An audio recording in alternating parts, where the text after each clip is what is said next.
Well, it's still morning at NTV, and this time I am coming to you from Kitubu here in Katavi Town Council, Wakiso District. And this beautiful morning, of course, the conversation still revolves around the probe into the former speaker's corruption scandals, let me say allegedly, that security is investigating. I know a final report shall be given to the public.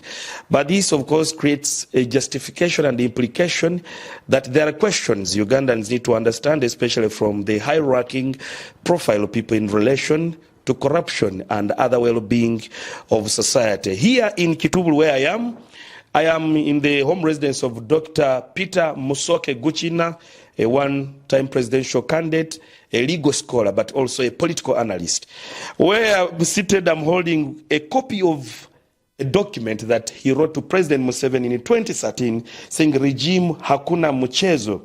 And he was alerting President Museveni or warning that we don't need to have the 2016 elections, though it happened. And he was talking about a lot when you read a copy I've just picked from his library here. But I just want to understand from him, what exactly did he mean? What is going on in the country? Which kind of image does it send to the citizens of the country? And what he makes of the current situations in relation to what security is probing? Dr. Gujina, thank you so much for making time to speak to us on Morning at NTV. Thank you very much for visiting us. I've just been reading your notice, your book, your submission that you made to President Museveni. I know you have always used pen and paper to address some of these things. But what did you mean by Kisanja Hakuna Mucho that you wrote in 2013? Actually, a number of citizens have come here to ask me whether what is going on with the Among situation, a beginning of a regime Hakuna Mucho. Now, a society in as much trouble as Uganda is needs a regime Hakuna Mucho. For instance, we have people. Maybe before you dive into that, you translate that to us in English for somebody who may not understand. I think this is a Swahili word. Oh, it means you have a no-nonsense government. When a government says no tolerance for corruption, you show corruption, you are immediately made accountable. For instance, a regime Hakuna Mucho, if the Rolls Royce that we are seeing in the news was shown during the time when Idi Amin was president of Uganda, would Anita Among be still with us? In order to stop evil behavior in society, often it requires very strict ways of doing things. But what is done must be fair. For instance, you talk about the Mabati in Karamoja. The Karamoja iron sheet. Yes, a regime Hakuna Mucho does not treat one person differently from another when they have committed the same crime. And if you take all of them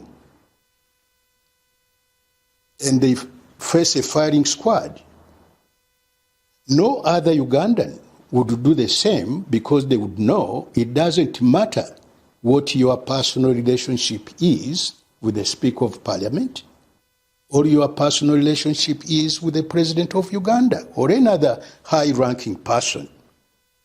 Because you are fair, you treat people equally, somebody commits a crime, he becomes accountable. And that means a society where law rules, not personal relationships. And that law applies to everybody, and with it you can get harmony. With it, you can protect our lives. I was trying to give you an example. Somebody goes and they steal global funds to build a palace for himself, like you see these palaces that are now on the news that are owned by an individual Ugandan. How much wealth did she have before she became Speaker of Parliament? Let me draw you back home. In your letter to the president, you were advocating that we did not need a 2026 election. Why not have an election, a democratic process where Ugandans have to decide on who should lead them? In Uganda, Ugandans don't decide who leads them. In fact, religious leaders talk about power coming from God, and some of you believe that. The power of the president came from the barrel of the gun. In fact, in Uganda, people don't decide who rules since 1966. The 1966 crisis ended the blueprint we had in 1962. Because Obote, first of all, he captured his own cabinet by arresting 5 of the top ministers in that government. Then he went on to capture Uganda. And then Milton Obote said, now I have all the powers.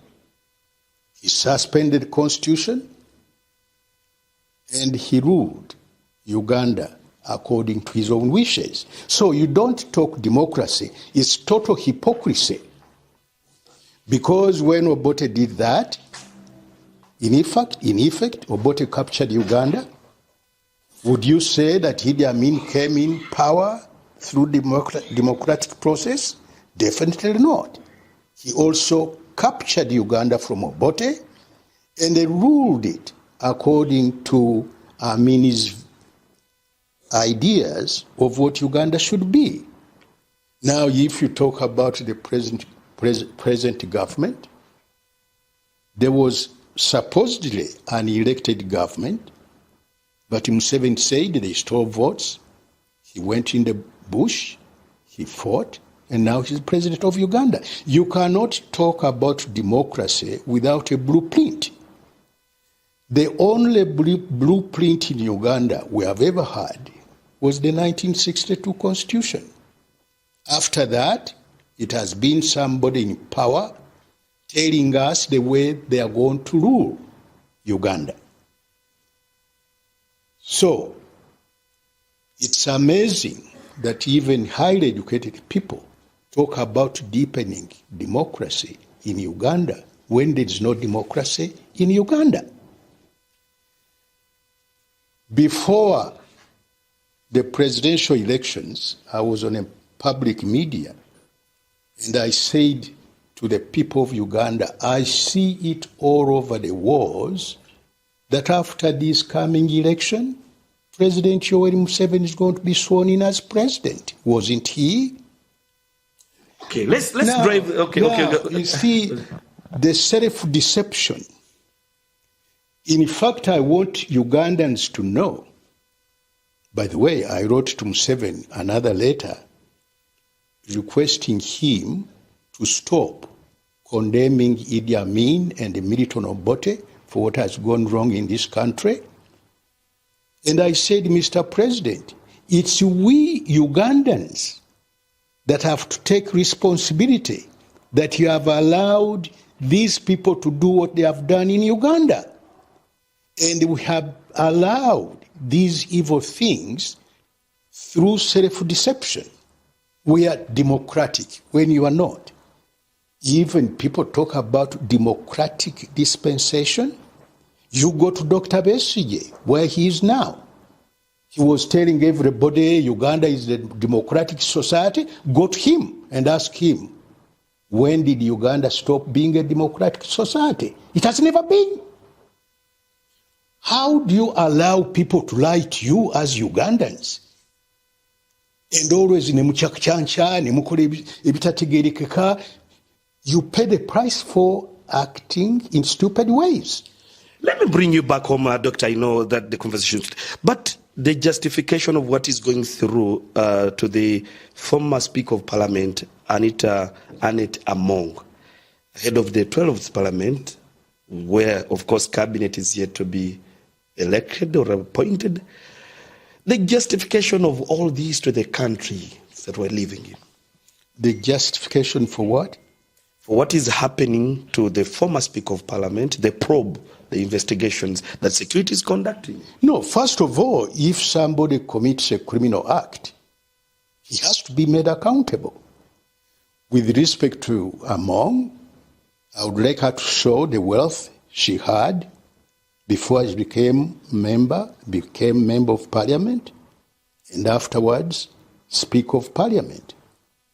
And then show us where she got all that money to buy Rolls Royces, build the palaces. The palaces look like we had in her Saddam Hussein. But that money, if it belongs to the taxpayers, means that a lot of Ugandans have died because of that corruption. How often do people go to Parliament demanding a full health center, and they are told there is no money to build one? And women die in labor, young children die of malaria, when billions and billions of Ugandan shillings are taken to build palaces for individuals who were as poor as church mouses before they go into public office. The regime Hakuna Mucho is a must for Uganda. But if you ask me, as it began, I say I don't know. For one reason, a regime Hakuna Mucho is not transactional. You cannot say now we forget the wealth that Among has because she has declared she's not running for speakership. That would be transactional. A regime Hakuna Mucho would be asking, you stole that money, Ugandans died, now you pay the price. Now, Ugandans should be serious. This man that killed our children at Gaba, everybody wants to see that man hanged, executed, instead of in front of the public. There are people who stole Gavo funds, and if steal money for buying drugs for malaria, how many children do you kill? You are dancing with somebody who killed thousands and thousands of children through the stealing of money for drugs in hospitals because somebody killed 4 people. A regime Hakuna Mucho would hang that man who killed 4 children, but a regime Hakuna Mucho would also hang any minister that stole the Gavo funds, because we all know it. By doing so, they murdered thousands of Ugandans. So, with Annette Among, whether she runs for speakership or not, a regime Hakuna Mucho would go through the whole process of finding out whether she stole money, and if she did, the stealing killed Ugandans. And actually, it's not a simple question of corruption. It's actually a capital offense, murdering Ugandans. Doctor, the CDF came out through his social media channels and was the first person to condemn. And if I remember the words he said, not even me, the son of the president has sat in a Rolls Royce. He was more concerned, I think, than anybody else in government, though he's not direct into that supervision, because that should have been the work of the IGG in the first time and the rest of other investigating authorities. What also does this mean? He is the CDF of the country. Incidentally, you surprise me because you know better. Haven't we had the IGG's office for a long time? Haven't we had massive corruption all the time? Are the institutions functional? Do we expect these institutions to be functional when, in fact, it's the will of individuals that rule Uganda?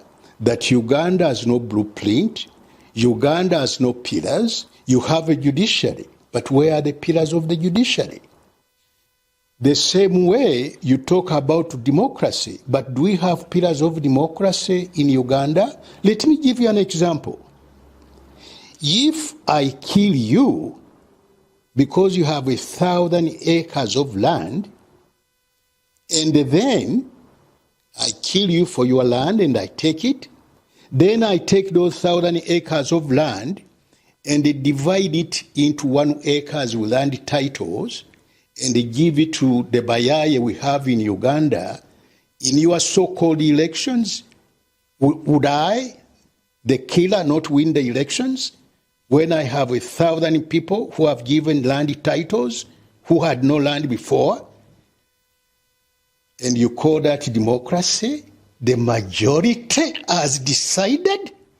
Are you crazy? You cannot have democracy where there is no rule of law.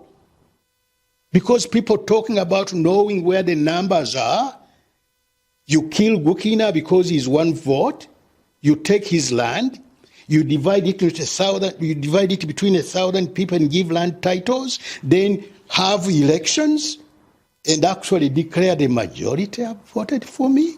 Are we crazy in Uganda? Okay, let's wind up the conversation with this question. Why. This has created a lot of division within the NRM party, the pressure group called PLU, because that pressure group came out to denounce their support, though they are part of the NRM, for Anita Among as the Speaker of Parliament.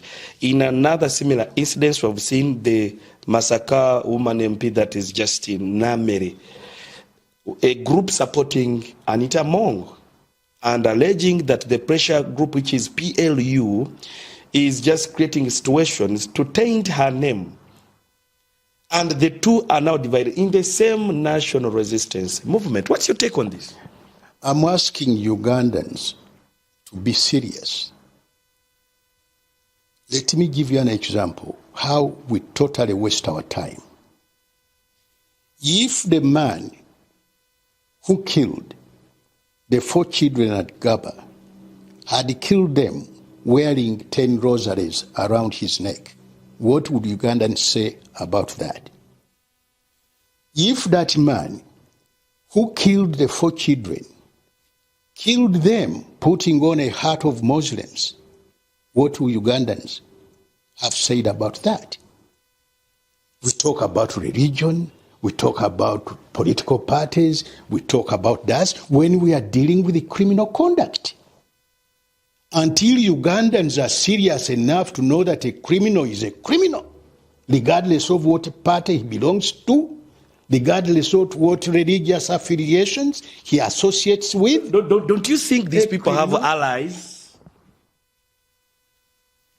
Are mafias, groups of people who have allied themselves together to kill people or sell marijuana or car-own prostitutions in cities? What are allies? If they are allies and they are criminals, they are criminals.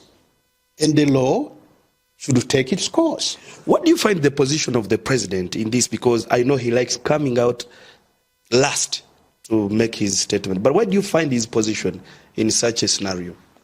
Incidentally, as I said, I wrote to President Museveni and told him to stop the harsh words he was using against Milton Obote and Idi Amin, and he said because we Ugandans are more to blame than Obote or Idi Amin because we allowed it to happen, because we are not serious about our rights, we are not serious about our country. People go. Now, let me ask you, if you had a chance to meet President Museveni, what would you say to President Museveni? You would go there to beg him for 50 million shillings? Would you tell him about the Karamojong children starving? Would you go to him to beg for a job? How can you dare Yoweri Museveni when he's dealing with you kind of people who have no sense of anything, who have no values? You act like pigs. You go to a leader and you are begging for money, you are begging for a job, instead of demanding that there are requirements for a leader and there are responsibilities. And that leader has to meet those responsibilities of what a leader should be. In all these matters, I don't like to talk about the first son. I don't want to talk about the first lady. I don't want to talk about President Yoweri Kaguta Museveni, because we Ugandans are much more guilty than those people. We have allowed evil things to take place in our country, and the Baganda say, nti guluma yaguza, nze ndowooza bannayuganda. We are the real traitors in our country and our rights as human beings. In 15 seconds, we wind up the conversation, but where does this leave the national resistance movement, party which has just been sworn into power? Just 15 seconds. There are different levels at which people look at the challenges in society.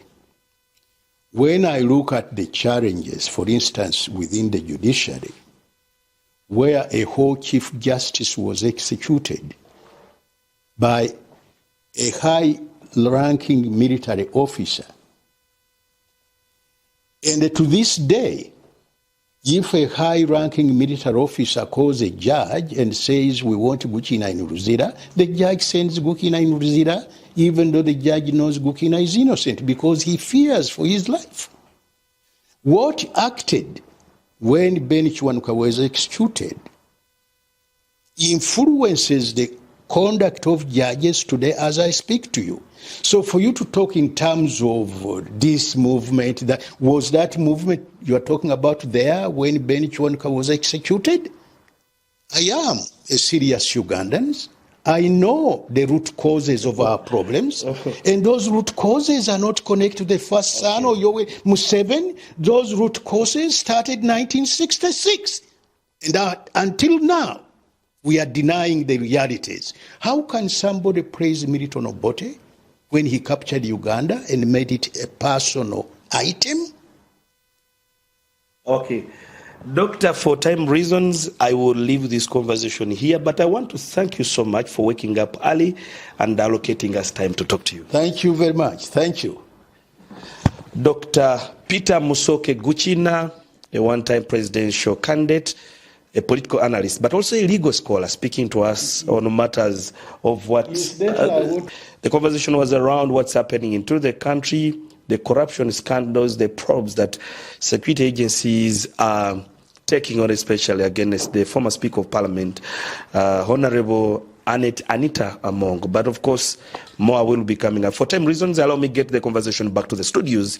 A very good morning to you, our audience.